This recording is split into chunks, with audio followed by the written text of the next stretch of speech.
Nabi dan para sahabat belajar la ilaha illallah, baru setelah 13 tahun di Madinah muncul ayat-ayat syariat. Syariat umroh, syariat haji, syariat puasa, syariat tilawah, syariat hijab. Sehingga ketika ayat hijab turun, perempuan-perempuan yang sudah belajar la ilaha illallah selama beberapa tahun tidak lagi sulit untuk menerapkannya. Begitu ayat hijab turun dibacakan oleh Nabi di dalam masjid, semua sahabat-sahabat mendengar itu dengan sangat perhatian. Lalu mereka semuanya pamitan, ya Rasulullah kami ingin pulang. Ngapain pulang? Mau ngasih tahu ke istri-istri kami supaya berhijab. Emang kamu punya istri? Oh iya ya, enggak.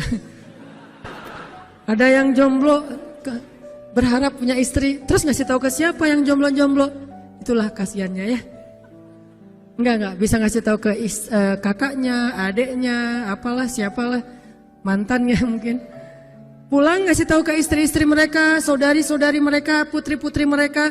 Dan perempuan yang mendengar ayat ini dibacakan langsung menutup kepala mereka dengan benda apapun yang ada di tangannya. Mau jemuran, mau baskom, mau apa, pokoknya pegang apa, tutup langsung. Hijab, kenapa? Ini perintah Allah. Gak mungkin Allah memerintahkan kita sesuatu kecuali ada kebaikan di dalamnya. Itu aja pertimbangannya, la ilaha illallah. Bukan, kenapa? Kan lebih nyaman gak pakai hijab, kan ini, kan itu. Enggak, satu aja alasannya. Alasan la ilaha illallah. Kalau ini perintah Allah, sami'na wa ata'na. Itu dampak dari la ilaha illallah. Dikasih perintah sesulit apapun, termasuk Zainab dengan Zaid bin Harisah. Pernah kan baca kisah Zainab di surat Al-Ahzab? Mungkin kapan-kapan kita bahas itu. Efek dari la ilaha illallah. Tiba-tiba Nabi datang kepada Zainab. Sebetulnya Zainab ini ada hati kepada Nabi Muhammad. Siapa sih yang gak punya hati untuk Rasulullah ya? Semua cewek juga pasti mengidam-idamkan pengen jadi istri Nabi. Karena otomatis istri Nabi itu adalah dijamin surga. Siapa yang gak pengen jadi istri Nabi? Di surga nanti punya rumah, satu rumah dengan Nabi. Kan keren banget. Kita bisa jadi tetangga Nabi aja di surga udah keren banget. Apalagi serumah dengan Nabi. Semua cewek juga pengen jadi istri Nabi, termasuk Zainab. Dan itu hal yang wajar. Pas Nabi datang ke rumah Zainab, Zainab udah kegeeran. Nabi bilang kepada keluarga Zainab, saya ingin melamar Zainab. Zainab udah bahagia. Untuk Zaid, untuk Zaid, bukan untuk Rasulullah. Zaid? Siapa Zaid? Anak angkatnya Nabi Muhammad SAW, bekas budak. Mirip-mirip dengan Julaibib. Julaibib itu edisi Madinah, Zaid itu edisi Mekah. Ada dua cowok jomblo yang sama-sama pernah diuji dengan masalah jodoh. Zaid edisi Makkiyah, Julaibib edisi Madaniyah. Dua-duanya jomblo. Dua-duanya orang biasa, gak punya daya tarik. Followersnya gak ada, 0. Bukan selebgram sama sekali. Kata Rasulullah, aku melamar Zainab untuk putraku Zaid bin Harithah, anak angkatnya Nabi. Zainab menjawab apa? Ya Rasulullah, saya gak cinta sama Zaid.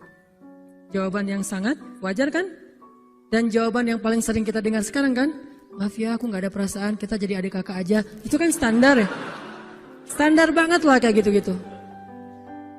Maaf ya, kita jadi temenan aja. Maaf ya, aku gak ada perasaan apa-apa selama ini. Maaf ya, dan segala macam. Dengan bahasa-bahasa halus tapi nolak intinya. Kenapa gak bilang aja, udah gak usah kesini lagi. Kan jelas ya. Ini dengan bahasa, ya Rasulullah, aku tidak cinta kepada Zaid. Karena cinta juga pertimbangan yang penting.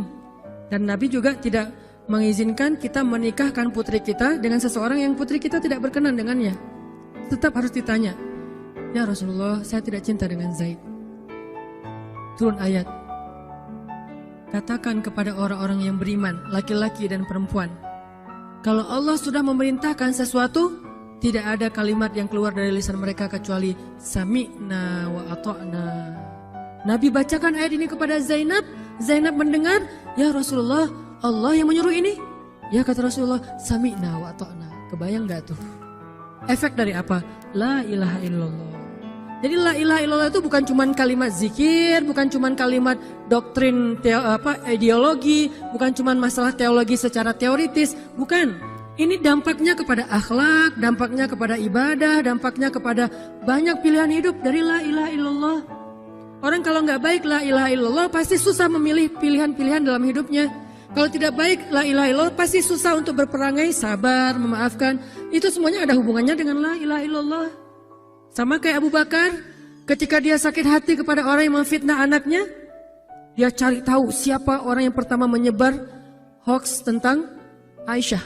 Ketahuan, dilaporin, diperkarakan sama Abu Bakar. Tiba-tiba turun ayat dari Allah. Janganlah orang yang memiliki kelebihan harta di antara kalian bersumpah untuk tidak lagi membantu saudaranya gara-gara sakit hati. Hendaklah dia berlapang dada dan memaafkan.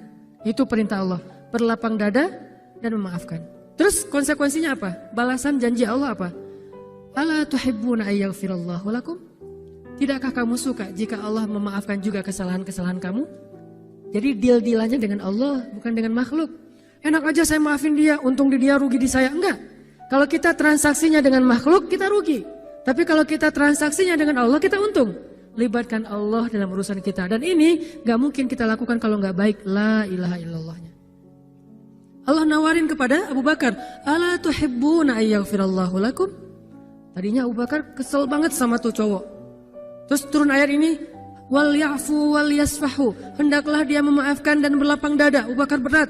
Tiba-tiba Allah katakan, ala tuhibbuna ayyaghfirallahu lakum? Bala ya Rob. Kata Abu Bakar, tentu ya Allah kalau gitu saya akan maafkan. Demi supaya Allah memaafkan kesalahan saya. La ilaha illallah.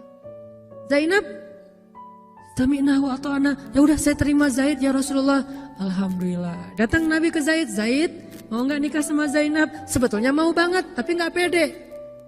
Zaid takut Zainab nanti jadi terpaksa menikah dengan Zaid, jadi nggak nyaman. Zaid juga nggak mau menyulitkan Zainab. Ya Rasulullah, saya nggak pantas untuk Zainab. Kata Zaid. Dibacakan lagi ayat ini. Ya Zaid, ini perintah Allah. Oh gitu ya Rasulullah. Sami'na wa ata'na. Buat Zaid sih gampang lah ya. Udah ada legalisasi ini dari Allah. Kalau gitu, ini bukan saya ya Rasulullah yang mau ya. Allah kan yang nyuruh. Nah, saya emang nggak mau maksa gitu ya.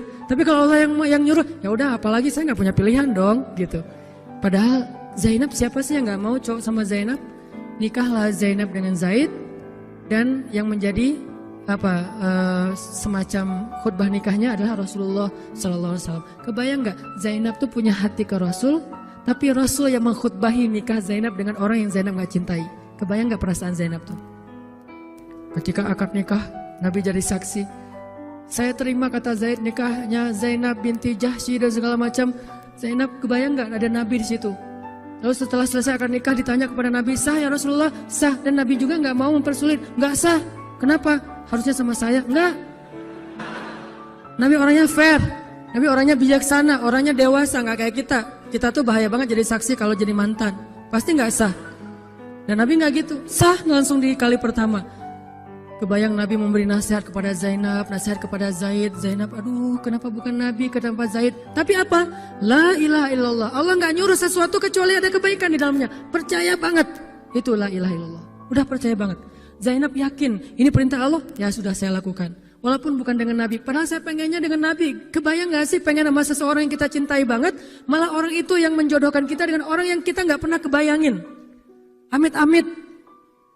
Jangan dia ya Allah, jangan dia, dia. Kan berat tuh. Yang saya sering cerita, jangan saya. Pokoknya jangan Hanan, Hanan. Kenapa kok begitu? Karena dia bilang jangan saya bilang yang dia ya Allah. Akhirnya kita adu-aduan doa. Ya Ustadz, masa dilawan ya? Doanya lebih panjang, lebih sujudnya apa segala macam. Akhirnya jadi. Gak kebayang tuh buat Zainab. Kalau Zaid sih mungkin kebayang lah ya. Gimana happy-nya Zaid menikah dengan seorang cewek yang semua orang Mekah pengen nikahin dia. Tapi kalau Zainab, itu hari-hari yang sangat berat. Malam pertama gak kebayang buat Zainab. Zaid.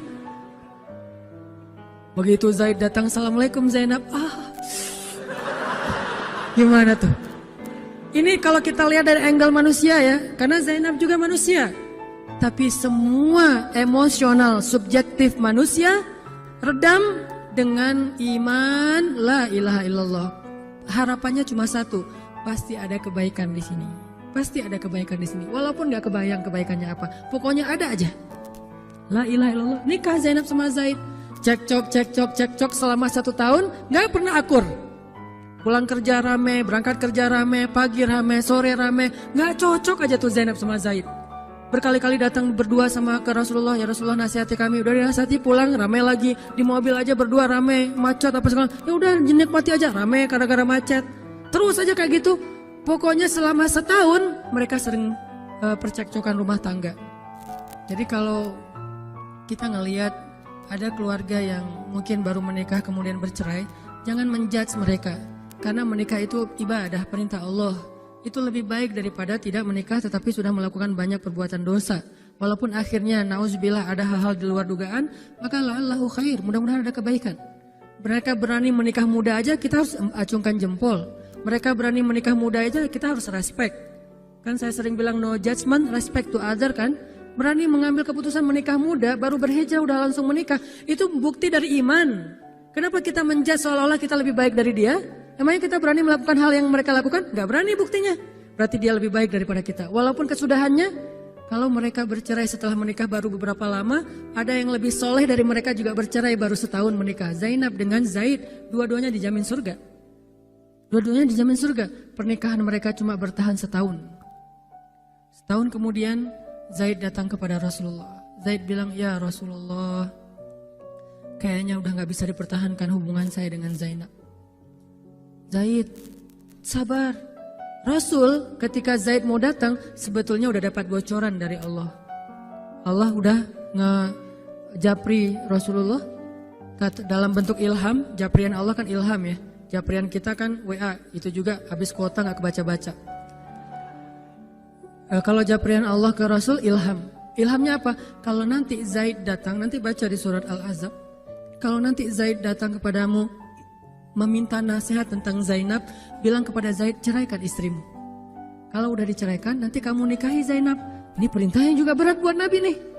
Kebayang gak sih anak angkat kesayangan Nabi yang selama ini baik banget sama Nabi, tiba-tiba dia punya masalah dengan istrinya, disuruh cerain dengan niat kalau udah cerai nanti dia yang nikahin. Kan gak kebayang tuh buat Nabi. Ditambah lagi Nabi itu orangnya ra'fah banget, sangat gak enakan.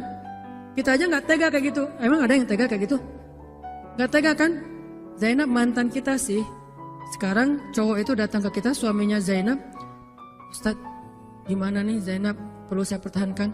Emang kalian dari awal udah gak cocok, cerai aja deh. Kenapa? Bentar lagi gue mau nikahin Zainab. Gak kebayang kan? Kok Ustadz ngomong kayak gitu? Dapat ilham. Berat kan? Nabi itu kayak gitu loh, kondisi emosional beliau yang zulzilu, terguncang. Gimana nih caranya? Saya nggak enak banget, nggak tega banget sama Zaid. Kebayang wajah Zaid polos gitu. Ya Rasul gimana nih? Aduh, mau dibilangin ceraikan aja nggak tega. Mau dibilang pertahan tapi Nabi bilang suruh cerai, Allah suruh ceraikan. Akhirnya Nabi memilih emosionalnya, bukan perintah Allah. Wahai Zaid, tahan istrimu, jangan ceraikan. Padahal kata Allah suruh ceraikan. Lihat beratnya Nabi waktu itu. Akhirnya Zaid pulang gitu ya Rasul. Ya pulanglah Zaid. Nabi gak enak banget sama Allah. Terus akhirnya Zaid sampai ke rumah. Namanya Allah yang nyuruh kan gak bisa dirubah ya. Kun fayakun. Cerai juga tuh walaupun Nabi bilang sudah bertahan. Allah marah kepada Nabi. Kata Allah, kamu merasa gak enak kepada manusia, tapi kamu merasa enak kepada saya. Diadu oleh Allah tuh coba. Emosional. Nabi langsung sujud, ya Allah ampuni saya benar-benar, saya tahu saya gak enak sama Allah, tapi juga saya gak tega sama Zaid. Kebayang gak sih ya Allah wajah Zaid yang polos kayak gitu, disuruh cerain terus saya nikahin istrinya. Gimana perasaan Zaid? Wahai Muhammad, kamu merasa gak enak kepada manusia, tapi enak kepada saya Muhammad. Astagfirullah ya Allah, minta ampun Nabi semalaman. Ini benar-benar gak kebayang sama Nabi. Tapi Allah pengertian lah, tahu Allah, Nabi itu bukan mau gak taat sama Allah, cuma emang gak tega banget sama Zaid. Akhirnya Allah ngambil keputusan sendiri, Zaid cerai dengan Zainab.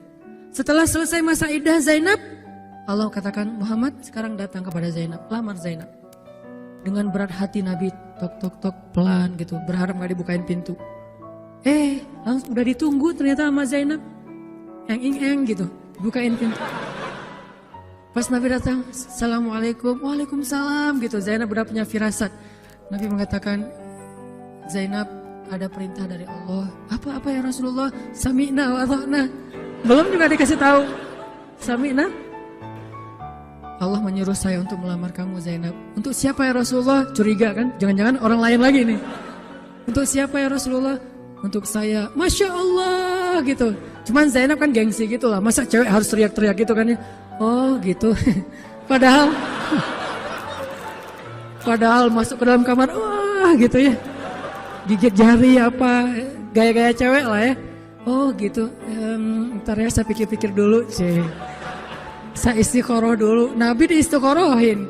Udah diterima, sami'na wa ata'na. Dan inilah khair, kebaikan yang diharapkan oleh Zainab. walaupun gak pernah terbayang, gak mungkin dong Zainab berpikir akan cerai setelah setahun kan. Tapi dia hanya yakin Allah itu gak mungkin nyuruh sesuatu yang gak ada kebaikannya buat kita. Gak mungkin, mustahil. Karena Allah gak pernah zalim kepada hambanya. Kenapa Allah kok muter-muter dulu kayak gitu? Allah pengen lihat Zainab itu menikahi Muhammad karena Allah atau karena dirinya sendiri. Kalau karena Allah, coba yang selain Muhammad berani gak? Ternyata berani. Karena itu dia menjadi layak untuk Muhammad. Kalau dia nggak menerima Zaid, mungkin Zainab tidak akan pernah jadi istri Nabi karena tidak layak. La'allahu khair. Ini buah dari la ilaha illallah. Begitu juga yang masih culun-culun, yang mungkin badannya belum kebentuk, yang jerawatan misalnya kayak gitu, tiba-tiba memimpin pasukan militer yang jumlahnya ribuan, yang barisan pertamanya kibarus sahabah, sahabat-sahabat senior, as-sabiqun al-awwalun minal muhajirin wal ansar. Termasuk siapa di dalamnya? Abu Bakar dan Umar. Kebayang gak tuh? Memimpin pasukan yang di belakangnya itu Abu Bakar dan Umar. Maju! Abu Bakar dan Umar. Ya, maju. Usama. Kebayang Usama yang nyuruh. Abu Bakar. Segaya. Umar maju. Zaid, anaknya Zaid. Tapi tidak ada yang bisa membantah. Kenapa? Itu wasiat Nabi sebelum wafat. Aku perintahkan kalian untuk dipimpin oleh Usamah bin Zaid. Karena dia adalah anak muda yang luar biasa. Itu hadiah Allah untuk Zaid. Karena dulu mau menikahi Zainab walaupun hatinya sebetulnya tidak mau. La'allahu khair, la ilaha illallah. Masing-masing dikasih kebaikan dengan cara-cara yang berbeda.